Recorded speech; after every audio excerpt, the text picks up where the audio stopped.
დღეს მინდა გასწავლოთ ერთი მეთოდი, რომლის მეშვეობითაც თქვენ შეძლებთ ორი რიცხვის უმარტივესად გადამრავლებას. მათემატიკაში არსებობს ასეთი კანონზომიერება: თუ ორი თანამამრავლიდან ერთს გავზრდით რამდენჯერმე, ხოლო მეორე თანამამრავლს შევამცირებთ იმდენჯერმე, საბოლოო პასუხი არ შეიძლება.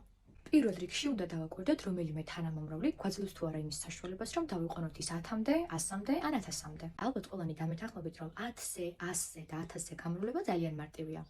მოდით თავდაპირველად გადავამრავლოთ 14 50-ზე. ამ ორი თანამამრავლიდან 50 ძალიან მარტივად შეგვიძლია ავიყვანოთ 100-მდე. თუ კი მას გავამრავლებთ 2-ზე. იმისათვის, რომ ჩვენი კანონზომიერება არ დაირღვეს, საჭიროა თუ კი 50-ს გავამრავლებთ 2-ზე, მაშინ მეორე თანამამრავლი 14 უნდა გავყოთ 2-ზე.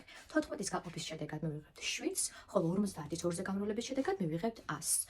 7 ჯერ 100 კი არის 700. ესე იგი 14 ჯერ 50 არის 700-ის ტოლი. ახლა 33 გავამრავლოთ 20-ზე.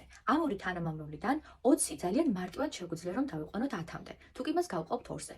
კანონზომიერება რომ არ დაირღვეს, საჭიროა 20 თუ გავყავთ 2-ზე, მაშინ 33 გავამრავლოთ 2-ზე. ესე იგი საბოლოოდ ვიღებთ 66 გამრავლებული 10-ზე, რაც არის 660. ესე იგი 33 ჯერ 20 ყოფილა 660-ის ტოლი.